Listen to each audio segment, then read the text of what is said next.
السلام علیکم معزز ناظرین، میں ہوں سید انور علی شاہ اور اب سب دیکھ رہے ہیں ہسٹوریکل ورلڈ۔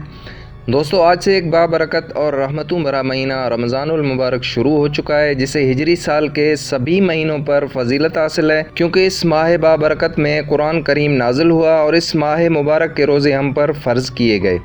اس حوالے سے قرآن مجید کی سورہ بقرہ کی آیت نمبر 183 میں ارشاد باری تعالی ہے، ترجمہ: مومنو، تم پر روزے فرض کیے گئے ہیں جس طرح تم سے پہلے لوگوں پر فرض کیے گئے تھے، تاکہ تم پرہیزگار بنو۔ اسی طرح اللہ تعالیٰ قرآن کریم کی سورہ بقرہ کی آیت نمبر 185 میں فرماتے ہیں، ترجمہ: رمضان کا مہینہ جس میں قرآن نازل ہوا، جو لوگوں کا رہنما ہے اور جس میں ہدایت کی نشانیاں ہیں اور جو حق و باطل کو الگ الگ کرنے والا ہے، تو جو کوئی تم میں سے اس مہینے میں موجود ہو چاہیے کہ پورے مہینے کے روزے رکھے، اور جو بیمار ہو یا سفر میں ہو تو دوسرے دنوں میں ان کا شمار پورا کرے۔ خدا تمہارے حق میں آسانی چاہتا ہے اور سختی نہیں چاہتا، اور یہ آسانی کا حکم اس لیے دیا گیا ہے کہ تم روزوں کا شمار پورا کر لو، اس احسان کے بدلے کہ خدا نے تم کو ہدایت بخشی ہے، تم اس کو بزرگی سے یاد کرو اور اس کا شکر کرو۔ محترم ناظرین، رمضان المبارک اسلامی تقویم کا نواں مہینہ ہے جو شعبان کے بعد آتا ہے۔ رمضان کریم کے ماہ مبارک کا آغاز 29 شعبان کو چاند دیکھنے کے بعد، اور اگر چاند نظر نہ آئے تو 30 شعبان کے بعد ہوتا ہے، اور اسی طرح 29 یا 30 تاریخ پر چاند نظر آنے پر رمضان کے روزے ختم ہوتے ہیں اور اس کے اگلے دن عید الفطر منائی جاتی ہے۔ عزیز دوستو، رمضان المبارک کا دین اسلام میں ایک خاص مقام ہے، اور اس پورے ماہ میں مسلمان روزے رکھتے ہیں اور اللہ کی عبادت کرتے ہیں، اور یہ روزہ صبح فجر سے لے کر مغرب کی اذان تک قائم رہتا ہے۔ روزہ کے دوران کھانا پینا ہی نہیں بلکہ روزہ ہمیں برائیوں سے بھی روکتا ہے۔ محترم ناظرین، اس ماہ مبارک میں جنت کے دروازے کھول دیے جاتے ہیں اور جہنم کے دروازے بند کر دیے جاتے ہیں، شیاطین قید کر دیے جاتے ہیں۔ اللہ تعالیٰ اس ماہ مبارک کی برکت سے بے حساب انسانوں کو دوزخ سے خلاصی نصیب فرماتا ہے۔ اس ماہ بابرکت میں ایک رات ایسی ہے جو 1000 مہینوں سے بہتر ہے۔ حدیث پاک میں ہے، حضرت سلمان فارسی رضی اللہ عنہ کہتے ہیں کہ نبی کریم صلی اللہ علیہ وسلم نے شعبان کی آخری تاریخ میں ہم سے فرمایا کہ تمہارے اوپر ایک مہینہ آ رہا ہے جو بہت بڑا اور مبارک مہینہ ہے، اس میں ایک رات ہے جو 1000 مہینوں سے بڑھ کر ہے۔ اللہ تعالیٰ نے اس ماہ کے روزہ کو فرض فرمایا اور اس کی رات کے قیام یعنی تراویح کو ثواب کی چیز بنایا ہے۔ جو شخص اس مہینہ میں کسی نیکی کے ساتھ اللہ کا قرب حاصل کرے، ایسا ہے کہ جیسے غیر رمضان میں فرض ادا کیا، اور جو شخص اس ماہ میں فرض ادا کرے وہ ایسا ہے جیسا کہ غیر رمضان میں 70 فرض ادا کرے۔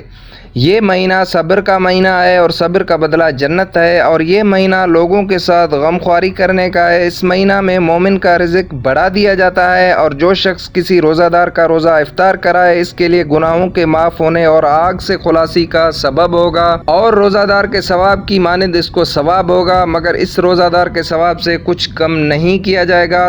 صحابہ رضی اللہ عنہم نے عرض کیا، یا رسول اللہ صلی اللہ علیہ وسلم، ہم میں سے ہر شخص تو اتنی وسعت نہیں رکھتا کہ روزہ دار کو افطار کرائے، تو آپ صلی اللہ علیہ وسلم نے فرمایا کہ یہ ثواب تو اللہ جل شانہ ایک کھجور سے افطار کرا دے، یا ایک گھونٹ پانی پلا دے، یا ایک گھونٹ لسی پلا دے، اس پر بھی مرحمت فرما دیتے ہیں۔ یہ ایسا مہینہ ہے کہ اس کا اول حصہ اللہ کی رحمت ہے، درمیانی حصہ مغفرت ہے، اور آخری حصہ آگ سے آزادی ہے۔ جو شخص اس مہینہ میں ہلکا کر دے اپنے غلام کے بوجھ کو، حق تعالی شانہ اس کی مغفرت فرماتے ہیں اور آگ سے آزادی فرماتے ہیں۔ اور 4 چیزوں کی اس ماہ میں کثرت رکھا کرو، جن میں سے 2 چیزیں اللہ کی رضا کے واسطے اور 2 چیزیں ایسی ہیں کہ جن سے تمہیں کوئی چارہ کار نہیں۔ پہلی 2 چیزیں جن سے تم اپنے رب کو راضی کرو وہ کلمہ طیبہ اور استغفار کی کثرت ہے، اور دوسری چیزیں یہ ہیں کہ جنت کی طلب کرو اور آگ سے پناہ مانگو۔ جو شخص کسی روزہ دار کو پانی پلائے، حق تعالی قیامت کے دن میرے حوض سے ایسا پانی پلائیں گے جس کے بعد جنت میں داخل ہونے تک پیاس نہیں لگے گی۔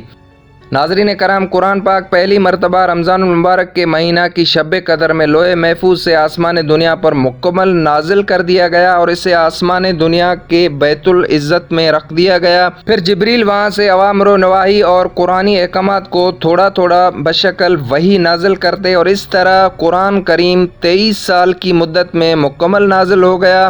دوستو رمضان کے مہینہ میں مسلم ممالک اور معاشرہ میں بہت سے دینی شعائر کا اہتمام کیا جاتا ہے، جن میں نماز تراویح اور آخری عشرہ میں اعتکاف شامل ہیں۔ اسی طرح سے افطار کے دسترخوان اور دوسروں کو افطار کی دعوت کا اہتمام بھی کیا جاتا ہے۔